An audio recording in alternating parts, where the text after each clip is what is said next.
Joining us now, she's in her sixth season as head coach of the Oregon Ducks, fresh off a year where they won 38 games and a run to the Super Regionals. Of course, Missy Lombardi joining us here on In the Circle. Coach, welcome back to the show. Always great to have you on.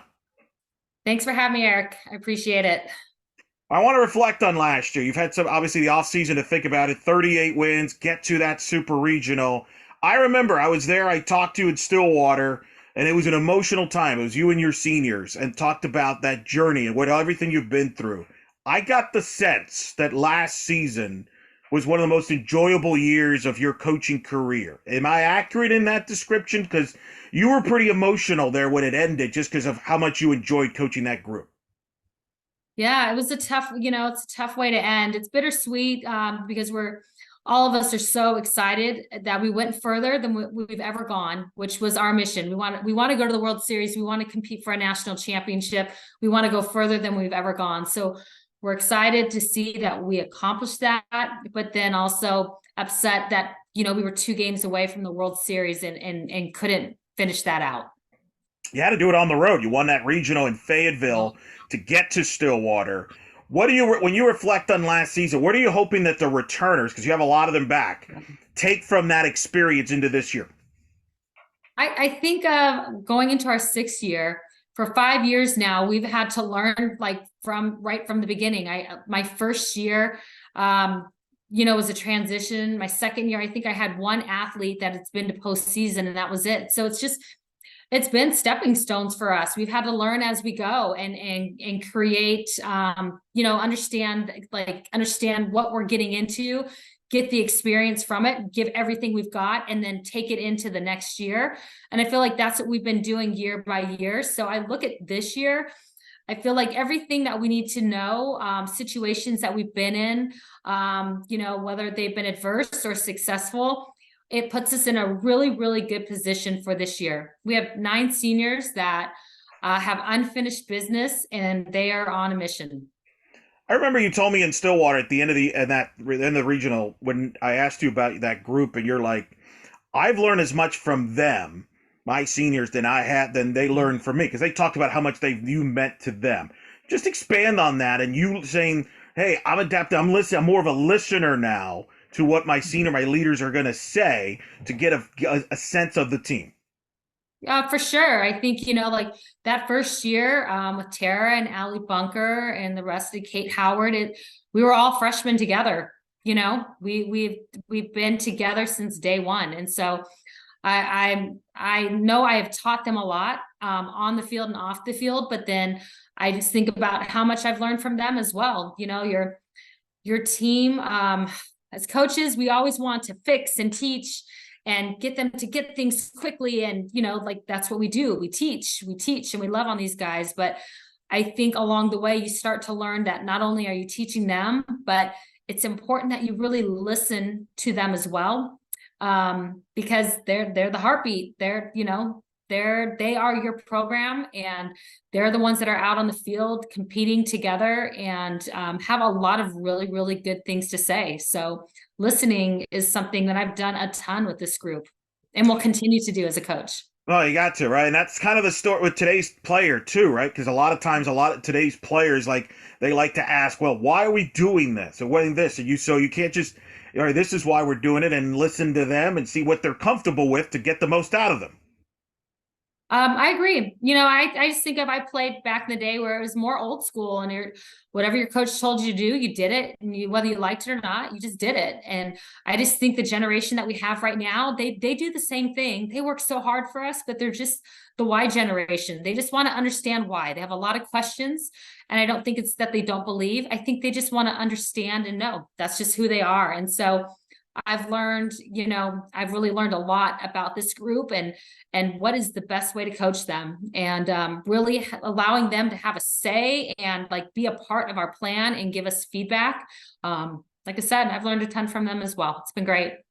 You've reunited this offseason with Sydney Romero, who's now on your staff, joining Oh, you.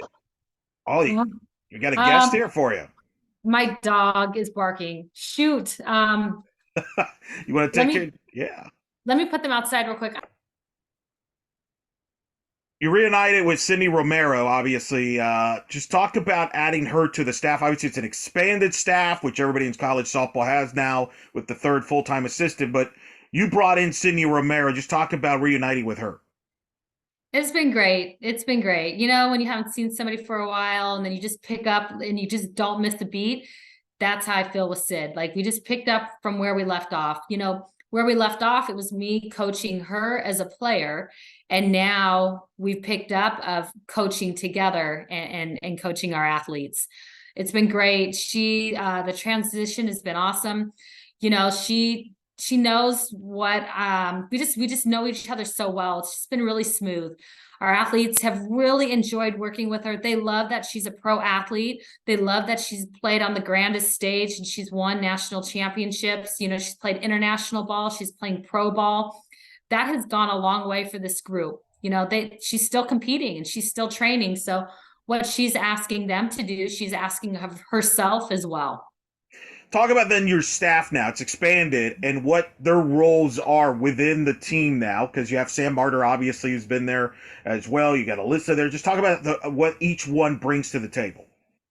I call them my staff of specialists because that's what I think they all are.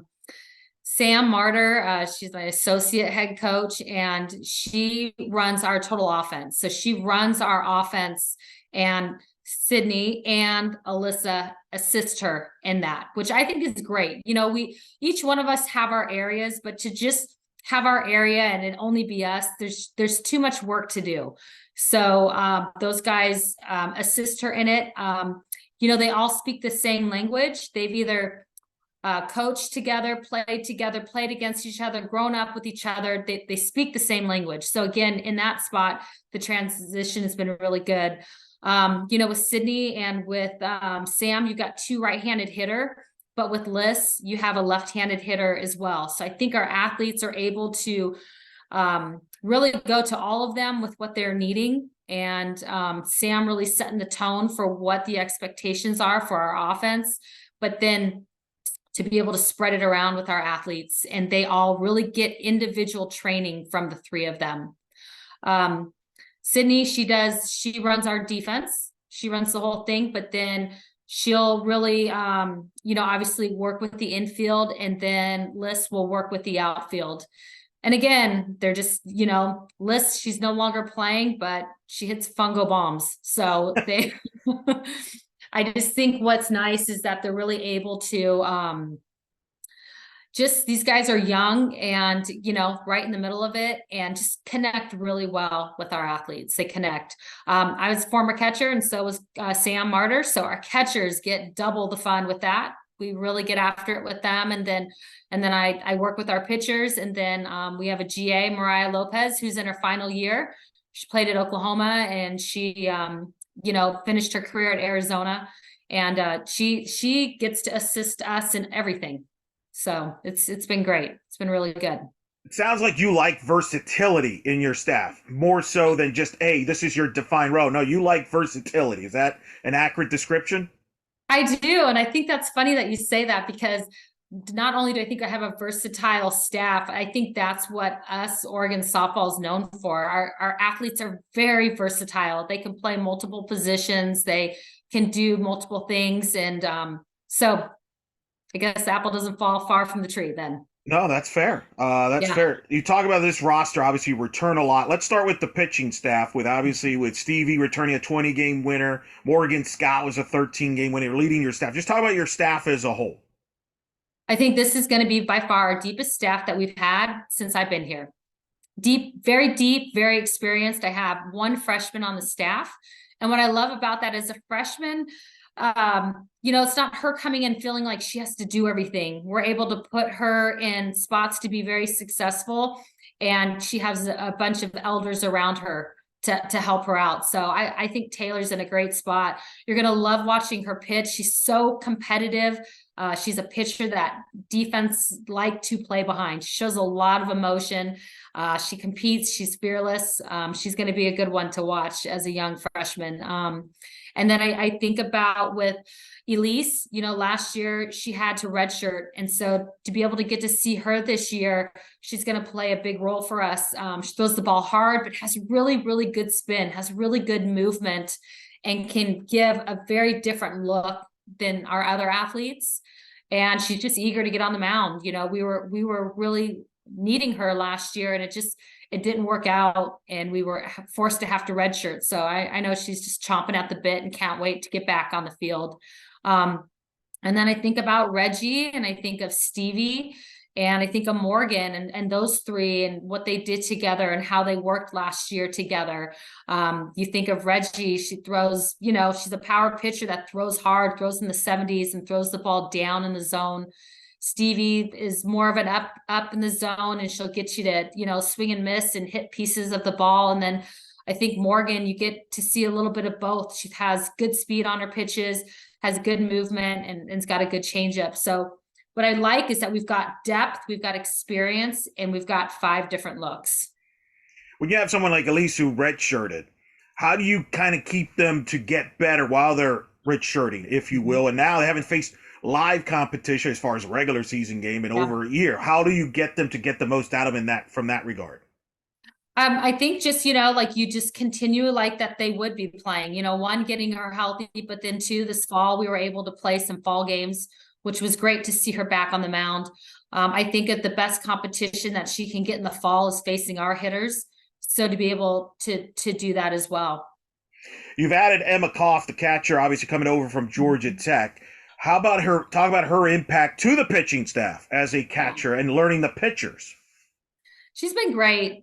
She's older. She's been there. She's done that. She's graduated. She just knows she's just older and has that. And so her experience, her knowledge, she's a great athlete. I love what she does behind the plate. She's got a strong arm, left-handed hitter, really, really clutch, like all fall. That's the thing that I really loved about her, is just clutch. She gets up and she hits and she hits and she hits. I feel like I saw more balls go up the middle or hit gaps with her from this fall. So I think she's going to be crucial to our pitching staff. They love and really enjoy working with her. But then I think she's going to be a big part of our offensive lineup.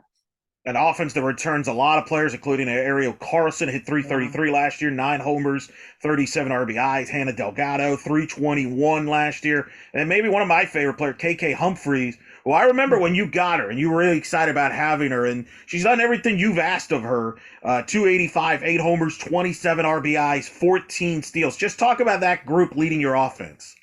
Oh, goodness. It's a impressive group. KK had some things that she had to deal with last year. And, you're just going through it last year and dealing with it and getting through the season. KK is 100% ready to go this year. She is healthy. So you look at what she did last year and not full capacity. And I think she's going to be big time for us this year. I think she's going to do some really, really big time things offensively for us and defensively. So I'm really excited about her. She's got really, really good power. I think she's excellent on defense, and she's become a great leader for us. Ariel Carlson, she's the hometown hero. Everybody loves her. With one swing, she can change the game. She's got really good power. And this is it. This is her final year. And I know each of them all want to walk away on their terms this year. We've gone to a regional. We've won a regional. We lost a super regional. They want more. They want to get through that super regional and onto the World Series this year. Do you, when you have so many players back, you mentioned like 9 seniors, is the leadership already established? And so how many vocal leaders you have? How many leaders you have by example? That's a really good question. And that's a question that we had coming into the fall, because you look last year, like we had leaders that are here from last year, but you look at our top 2, and that was Allie Bunker and it was Tara McGowan. And so with them leaving, it's like, okay, now they're passing the torch. Now, how are these others going to, take it and really step up? And that is the one thing I've probably been most impressed with this fall has been our leadership group. I think it's scary when you have 9 seniors that have unfinished business and want to walk a certain walk. The expectations that they have are through the roof, and they're getting after it and showing by example and being vocal with what they want. But then also, what I really appreciate about this group is that we have 6 freshmen and 2 newcomers. So there's 8 new athletes. So you've got a lot of old and you got a lot of new. And what I appreciate with them is that they, as elders, could get frustrated with the newcomers and just kind of harp on them and harp on them and they don't. I've seen so many teachable moments this fall with our leadership group. It's been great. We had a really, really good fall, and I think it's because of our leadership. Our culture is right, but our leaders they're dialed in, and they know what they want. They know what we need to do to get what we want, and I think they did a great job this fall with our team. On the offensive side, with the new faces, you mentioned obviously Emmett Koff will be involved, but the other new faces, do you see them contributing a lot? Is it one of those things where they're going to watch the leaders? How do you balance that young talent you have, a highly touted class, with an experienced talent class? I mean, this is a lot of programs have. It's a good problem to have, but how do you balance that out because you can only put 9 people in the lineup card. For sure, you can, but the one thing that we know is that as a team, we need everybody in order to do what we need to do. I mean, each game, I don't see us as a group winning every game the same way. We're going to have to win it in different ways. And so that's going to require different people and matchups, throughout the season. And I think that's really important. I think when you're able to really get everybody involved, it goes a much longer way. So I think of our older ones that have the knowledge, the experience, and that they're going to lead the way. But I think of our young ones that they're up and coming, but they're impact athletes. They're impact athletes. You're going to see Taylor Spencer as a freshman on the mound for us. That's why we got her. I think of Ayanna Shaw. She's a center fielder, a freshman that I don't know who's faster, her or Kai Lushar. But they both got the same type of speed. So the havoc that she's going to create at the plate and the range that she has in the outfield. So I think the competition this fall it's been awesome to watch. It's been really, really good competition. And we have impact athletes that are young that are pushing our experienced athletes. The most confident group you've had going into a fall ball, considering the results, right? You could talk about your goals, but once you accomplish, like winning that regional in Fayetteville, very difficult place to play, where you played there the year before and saw your season in. And I remember talking to your players at the Fayetteville region on how they remembered that. That was like motivation. They were comfortable and they won that Fayetteville. Now they know what it's like to win a regional and they know how close they were to the World Series. Has that added to that confidence I sense here in your voice from your group? 100%. Experience, that's what this is about. We know our team is very athletic. We know they're versatile. We know that they like to compete, but experience is everything. You need that experience. And I remember our first regional that we went to and we lost our first game. I don't think we lost it because we weren't good enough. I think we lost it because it was just a lot of jitters and we didn't know what to expect. And so then getting that under your belt, now the next time you go, they know what to expect. I mean, this is a group that, we had one athlete in Haley Cruz that had been to postseason and no one else. So we've had to build this experience and build off successes and adverse situations throughout these past 5 years. So I really like where this group is at going into our 6th year. What have you learned about yourself as a head coach now here at 6 years? Because you came in right as college athletics was beginning to change drastically, right as the portal started beginning. Since then, we've had NIL, conference realignment, which obviously is the other factor. You've had a lot on your plate that a lot of things coaches that have done this for a long time have had to adapt to. You had to adapt to all that and adapt to being a head coach. Not to mention, you're at Oregon, which has tremendous interest in softball with the local media, which I have taken apart a few times on how the local media. How have you what have you learned about yourself going through all that and learning all that as part of the job? Yeah, no, I think for myself too, just like I'm asking our athletes to grow and to, continue to grow and get better every year. It's the same thing for me as a coach. This is my first stint as a head coach. And I love it. I love coaching at Oregon. I love being the head coach at Oregon. I love it. And, we've had some unbelievable moments in my years here. And then we've had some tough moments as well. I think for myself, the listening part has been huge, and not that I never listened before. I think I'm definitely a player's coach. I feel like I've always been like that, but it's just there's been so much change, and I think with change, when change is coming, you have to be able to adapt to the change, and that's what I would say that I've done is just being able to adapt, just like they have adapted. I don't think I can ask our athletes to be resilient and to handle adversity if I can't do the same. A lot of the media obviously will ask you between now and throughout the whole season about, the pending move to the Big Ten, and now this is the final year of the Pac-12. I'm curious from scheduling standpoint, because I know a lot of programs you schedule a year in advance of things. How does changing the conference, going to the Big Ten a year from now, how does that affect your non-conference scheduling philosophy? Because you tend to play a very difficult schedule. Yeah. How do you have to impact that from a geography standpoint of a scheduling, just getting the best games possible? How much of an impact of adjustment is that, if at all? I don't know. We'll see. Like honestly, right now we're my focus right now is that this is it. This is the final Pac-12 with all of us in the pack. And we want to win it.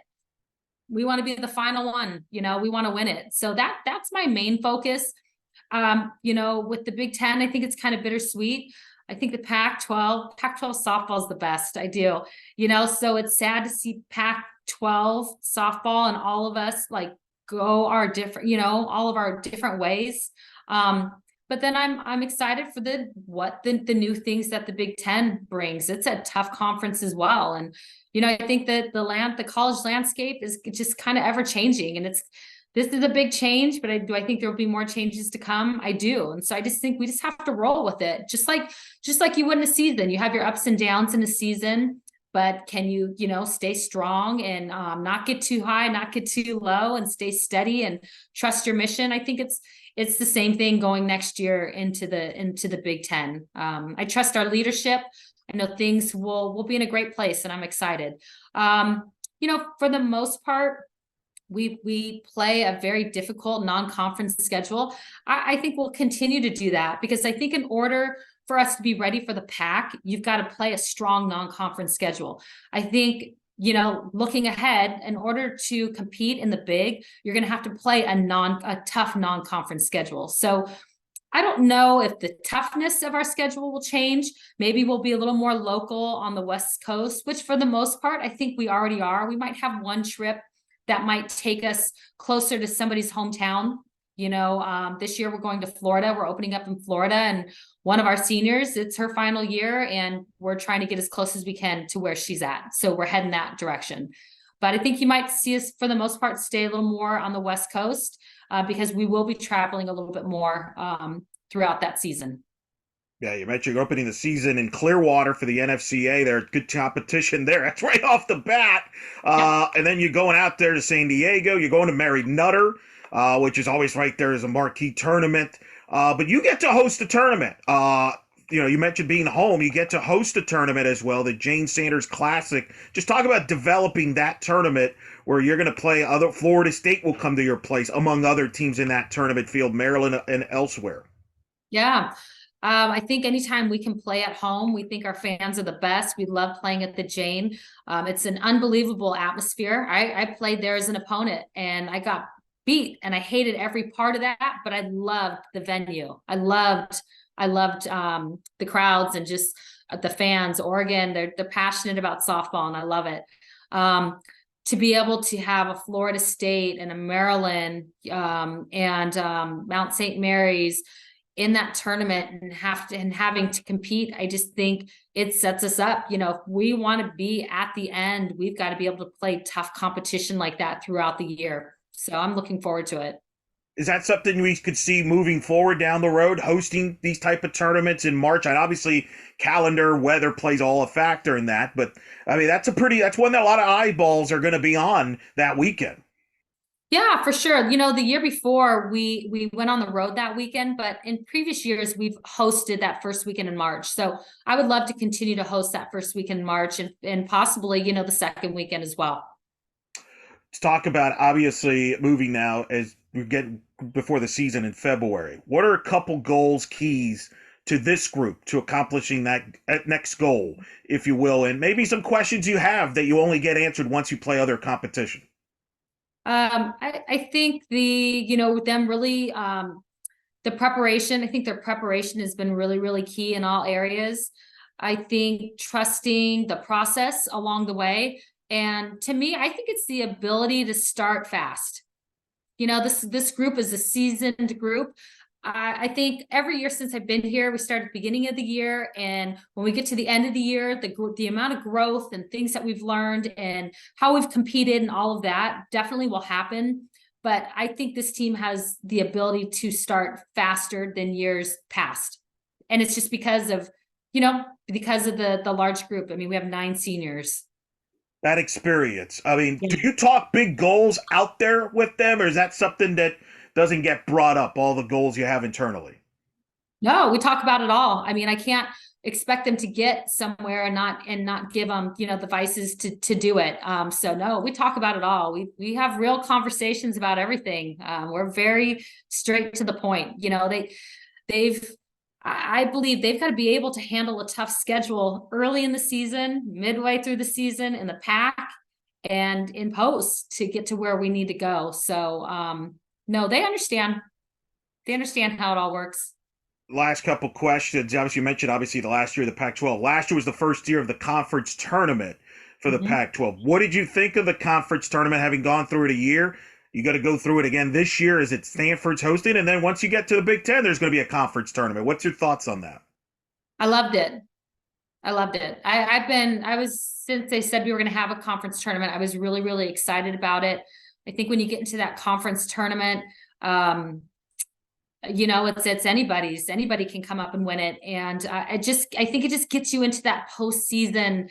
You just get into postseason a week earlier, where in the past we're finishing up conference and other teams are getting into postseason a weekend earlier. I think it allows us to get there earlier and to really just compete and go after it. I thought we had great crowds for every game. Thought the competition was excellent. I have nothing but great things to say about it. Oh, I can't wait. Big Ten, you got to host a tournament at Oregon. Come on, that needs to happen there. Yes. But I think last year proved too that it's a great platform for to show the committee what you're capable of. We saw that with Utah by making that run, winning the conference tournament. Probably got them to host a national seat as a national seat. No, for definitely. And that's why I think that's why I really like the tournament, because I think it does give us an opportunity for, the rest of the country to see what we're doing in our tournament. We're watching the other conferences compete, and it allows them and the committee to see us compete as well. Last question. Obviously, a big story internationally over the summer is we now know the softball will be back in the Olympics 2028 in Los Angeles. Your reaction to that, as somebody who's now used to the West Coast, but obviously has been around the game, has been around the USA softball, etc., to having softball and that, what that means for the growth of the game. It means everything to us. I want to see it in every Olympics, just like everybody else, but it means so much to us. You look at how much our sport has grown, and people can't get enough of it. Where you're seeing our games being broadcasted early in the fall. You're seeing it happening now early in the season, where it used to be towards the end of the season. So I think it means a lot to us. Our athletes, have aspirations of playing for the Olympic team, and there's young little girls that have aspirations of playing, on the collegiate level and then playing on the Olympic level. So I'm thankful. I love that it's in Los Angeles. I think it's such a hotbed for softball. You think of all the great athletes that have come out of California. So I think it's going to be a special an Olympics with softball back in. It's going to be fun. It's going to be fun to see that, but it's going to be fun to see your team once it gets going in February in Clearwater, too, which is like Mhm. near my back of my woods there. We're going to be watching you closely there. Coach, always thanks for coming on from the busy schedule and talking softball, and always appreciate you taking the time. Always a pleasure to talk to you, and good luck, and I'm sure we'll cross paths during the season. Sounds good. Thanks.